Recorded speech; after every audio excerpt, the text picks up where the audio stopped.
Assalamualaikum warahmatullahi wabarakatuh. A'udzubillahi minasyaitonirrajim. Bismillahirrahmanirrahim. Alhamdulillahirabbil alamin wa bihi nasta'in ala umuri dunya waddin wassalatu wassalamu ala asrofil anbiya'i wal mursalin wa ala alihi washabihi ajma'in. Rabbi shrah li sadri wa yassir li amri wahlul 'uqdatam min lisani yafqahu qawli waj'alni waziran min ahli. Amma ba'd. Yang saya muliakan tuan-tuan hadirin semua yang dirahmati Allah Subhanahu wa taala, alhamdulillah kita dalam keadaan sehat walafiat. Kita berharap, kita berdoa semoga majelis mengaji kita ini mendapatkan keberkatan dan rahmat daripada Allah Subhanahu wa taala. Amin insyaallah. Kita sambung pengajian kita tentang hadis-hadis Rasulullah sallallahu alaihi wasallam. Sekarang kita akan membahas tentang sholat sunnah. Terutama sholat sunnah rawatib. Sholat sunnah rawatib ini apa? Sholat sunnah yang mengiringi sholat fardu, baik sebelum sholat fardu atau setelah sholat fardu. Itu namanya sholat sunnah rawatib. Bismillahirrahmanirrahim. Kita baca langsung tentang hadisnya. An Aisyah radhiyallahu anin Nabi sallallahu alaihi wasallam qala man sabara ala snatai asyrata raqatan banallahu azza wa jalla lahu baitan fil jannah. Arba'an qabla dhuhri wa raq'ataini ba'da dhuhri wa raq'ataini ba'dal maghrib wa raq'ataini ba'dal isya'i wa raq'ataini qabla al-fajri. Rawahu An-Nasa'i. Hadis riwayat Imam An-Nasa'i. Maksudnya maknanya hadis tadi bahwa Sayyidatina Aisyah radhiyallahu anha meriwayatkan bahwa Nabi SAW telah bersabda, sesiapa atau barang siapa yang mengambil berat mengerjakan 12 rakaat sholat sunnah setiap hari kena lazim kalau mampulah, maka Allah akan membina untuknya sebuah mahligai di dalam surga.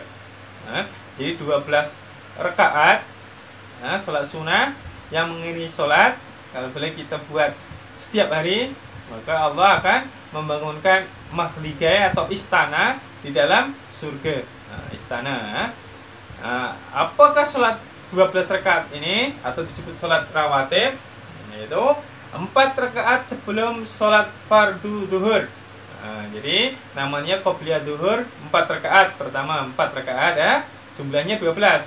Kemudian 2 rakaat selepas fardu zuhur. Ba'diyahnya 2 rakaat. Oke, tadi sebelum zuhur 4 rakaat, setelah zuhur 2 rakaat, kemudian 2 rakaat selepas fardu maghrib. 2 rakaat setelah sholat fardu maghrib atau ba'diyah maghrib, kemudian apalagi 2 rakaat setelah fardu isya.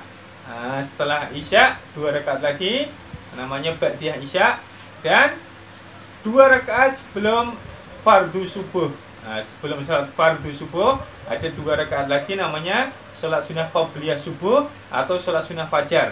Hadis riwayat Imam An-Nasa'i. Jadi sesuai hadis Rasulullah ini, barang siapa atau siapa saja yang mengerjakan 12 rakaat tadi mengiringi sholat, namanya sholat sunnah rawatib 12 rakaat ini, maka Allah akan membangunkan atau menyiapkan sebuah istana atau mahligai di dalam surga.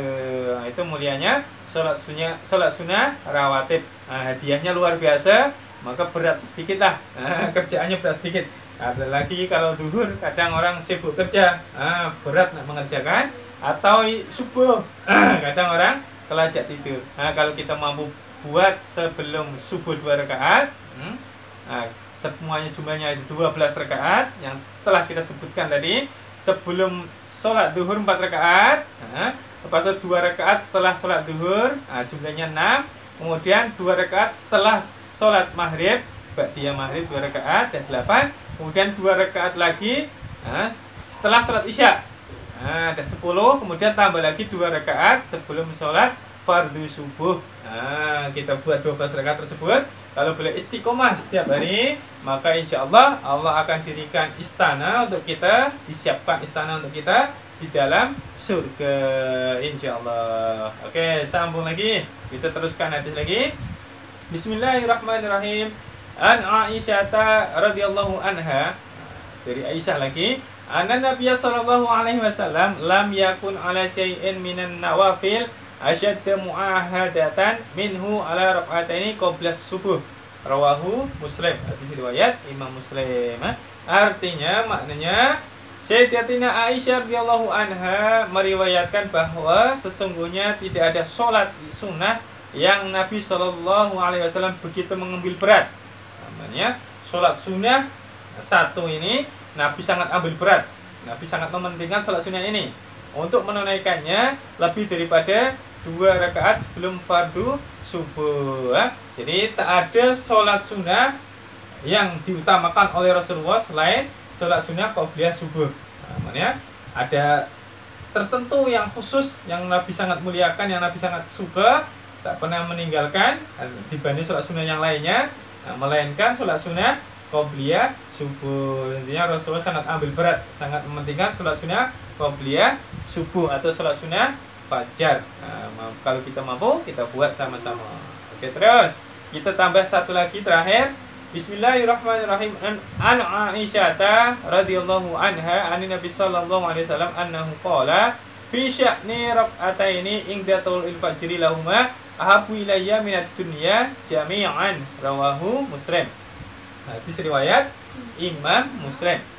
Artinya Sayyidatina Aisyah radhiyallahu an meriwayatkan bahwa Nabi SAW telah bersabda tentang sholat sunnah 2 rakaat atau sholat sunnah qabliyah subuh atau disebut sholat sunnah fajar sebelum sholat subuh. Sesungguhnya kedua rakaat itu lebih aku cintai daripada semua harta benda di dunia ini. Riwayat Imam Muslim. Hebatnya Rasulullah tentang sholat sunnah qabliyah subuh ini, beliau lebih cinta dengan sholat sunnah qabliyah subuh dibanding dunia dan seisinya.